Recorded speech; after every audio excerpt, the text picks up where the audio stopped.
hate it when you go, oh boy. Ah, my wife's used to it.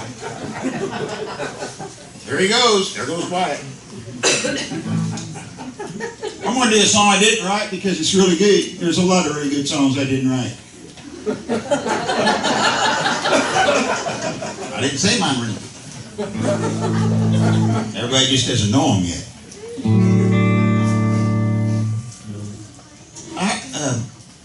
We lost Mama earlier this year. In fact, the tree that you all gave us it's growing. It's budded really good already this first season. Right over here is where you got it from these two folks. Right over here at the nursery over here. All right. Yeah, y'all stay down and think about it. It's looking good. Anyway, I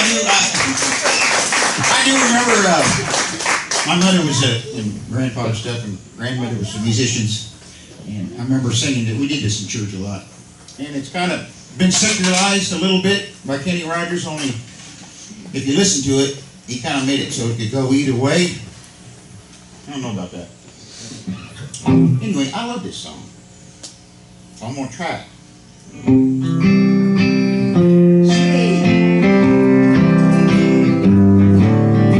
I'll write myself a simple song the whole world is singing along.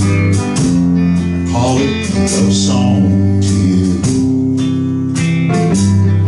Who knows I'm liable to take a story from the Bible.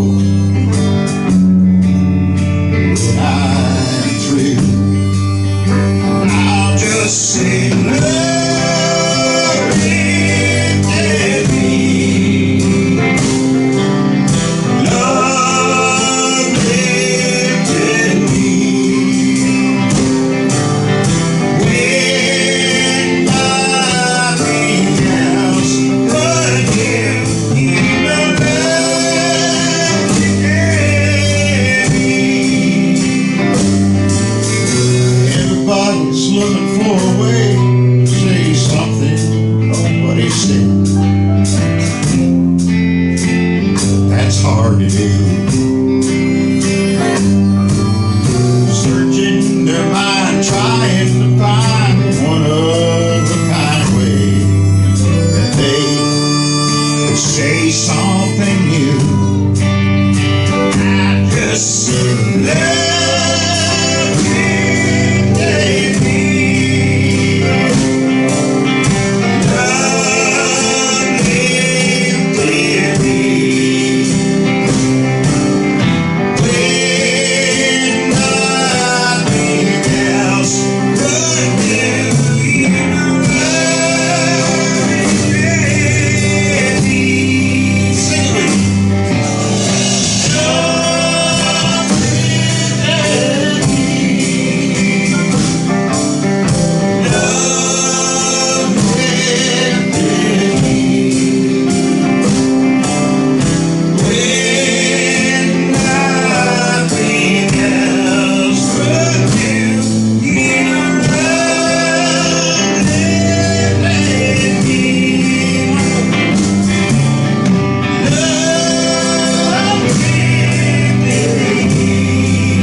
Love is all we got. It's all we need. Before I do this last song, say a prayer for my wife once in a while. Not just because I'm a little bit on the crazy side. I don't know if I'm really that crazy with it. Maybe not. I've been working on it I've been studying. Maybe the rest of the world's crazy. Yeah. I've always been crazy, but it's kept me from going insane. There you go. Yeah. When I was looking up on Love Lifted Me, I found some things. In fact, one of the articles was actually from CNN, and I went, ugh. I guess I can read that. Communist News Network. And you know what? It had some really good stuff in it. They know the truth. They just don't want to abide by it. Been there. Did that for a long time. Hey, God, I'm going to go out and party again tonight. And I'm going to go out and sing, and I'm going to do a bunch of drugs and alcohol. Because you remember, Lord, when I was 8 years old, I said, I want to grow up and be an alcoholic. No, it don't happen like that. And like Chaz, I've had a gun in my head. I've been through stuff that I should never got to. In fact, if it wouldn't have been for the drummer sticking his hand right in this part of his hand, in between the gun and the hammer, I might not have been here today. And they were just as drunk as I was. Anyway, we're working on some things, discussing it, and for my wife, I know I'm always stepping out on a limb, but I'm working on maybe just doing a 60-second the Montana Minute every so many, maybe once a week. We're not doing the truth. Pastor and I have talked about this ever since when we first started coming to this church. One of the first things I asked him was, 501c3, you know about that? And he said, yeah, and then we got talking about that. And most people in the church did not know that we were tax exempt from the very beginning. 501c3 came from Lyndon Baines Johnson when he got mad after President Kennedy died, and he took over, and he started a 501c3. I'm not 501c3 in our ministry, which means if you donate to us, you can't deduct it. And I know that that's not always real appealing to people. But they can also tell you, it says in there, that they can shut you up in the pulpit. In many countries, even Canada, they've done the same thing. There's certain verses in the Bible they will not allow you to say. Because they can come back and say you're 501c3, you signed a government paper, and I will not do that. A lot of the little funny things that we do is, you know, when we do the missions and stuff, is how do they put the animals on the ark? And they say, oh, 2 by 2. I always believed that growing up because that's all I ever heard, that's all I ever seen, till you read the book. And it's 2s and 7s. When I first heard that, I couldn't wait to pick up my Bible on break to find out if that guy was telling a story or not. Guess what? It's 2s and 7s, clean and unclean. David picked up 5 rocks. Not because he's a bad shot. David knew he was going to hit Goliath with 1 rock and go and take him out. He knew that. He wouldn't have stood up against a guy that was that big. Could have been a giant. Another story. Leave that alone. He picked him up because if you look in Kings, you'll find out that David, when he becomes king, says, go out and kill the other 4 giants. Goliath had relation. The church doesn't know half the stuff that's going on.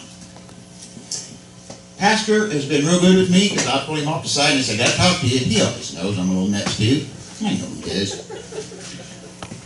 And we've even discussed the thing about, look, when we all sit in here and pray together in numbers, it is powerful. That's right. Sometimes if God lays it on your heart to move for a certain reason and tells you to pray, you can pray and be just as powerful as the whole room if that's the guy he wants to do it.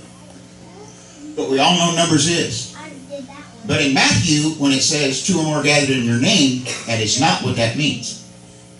And Pastor knows that, and we had to discuss that. Most people in the church don't. We all go by and the article from CNN was talking about that. It's called Phantom Verses that you take out of the Bible, and you say them one way, and then you get to looking at them, and if you read the text before it and after it, you find out that is not exactly what that meant. And I've been on a search for that for a long time. Words mean a lot to me. Words spoke the world into existence. We would not be here if it wasn't for the Word.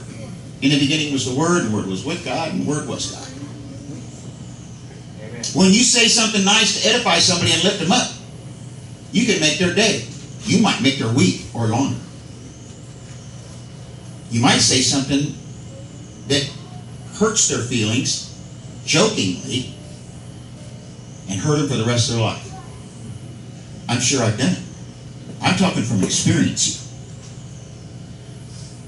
Make sure at all times, everybody in this church, including myself, keep us accountable. We need to know exactly what the Word says and why it means what it says. I have a song that I wrote years ago, and I knew that it's called, it's a little country church, my first comedy song. It says, spare the rod, spoil the child. That is not what it says in the Bible. A man that spares the rod on his child hates his son. So we never learn it that way. And Americans are some of the very worst to learn cliche lines. And it also said in that article that a lot of people decide to pick out the lines they like that fits their personal agenda. Yeah. Done it? Yeah. Now I'm just trying to go with whatever the truth is. And you can lose some people real quick when you start talking like that. They don't like it. Who do you think you are? Talk to him. And I don't have it all right, but I'm working on it. God gave me this song about 2003 or 4, and we used to do this at the mission. We handed out CDs to the ladies there. We was there for 10 years, and we figured we got about 1,000 CDs out. And I still, just recently had one of the ladies from the mission from 5 years ago that said, I still listen to that CD. Because it was the first Christian CD that I had done and written the songs because they all came from him. God's awesome. It's in C.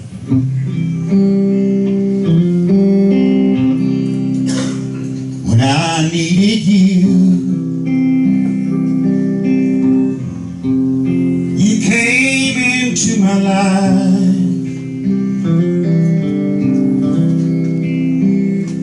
I needed you like a lighthouse in the night.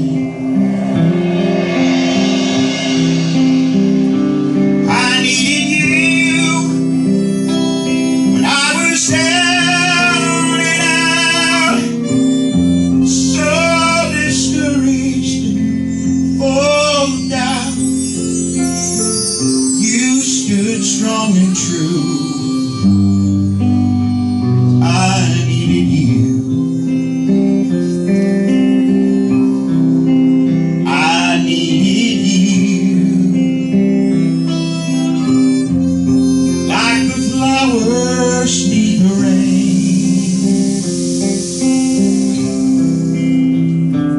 I needed you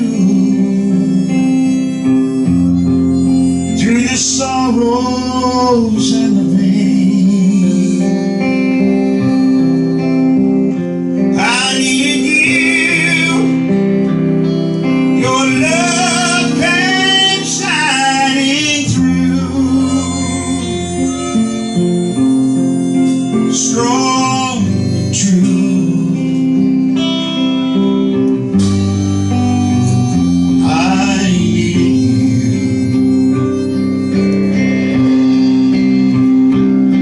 Now the light of the sun shines brightly on my face. My life is forever changed by your amazing grace. And I need you. You calm the stormy sea. When I needed you, Lord, you set this prisoner free. I needed you. Your love came shining through, strong and true.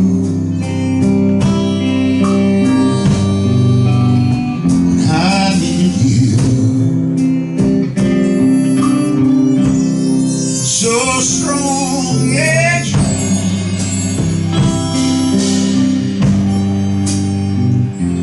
When I needed you.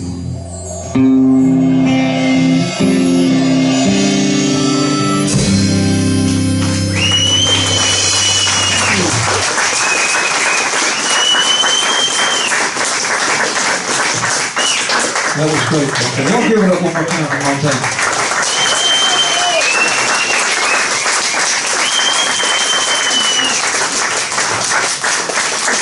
glad to have you back. All right. Have you been blessed so far? Is it fair to say that God's in the house? I think so. Now, for our children's Wrangler Church, is Brandy going to be the one? Okay, Brandy's going to take the kids out to the Wrangler Church over here. If y'all, if you have some youngins, we'll send them out there. We'll certainly give them all back to you. But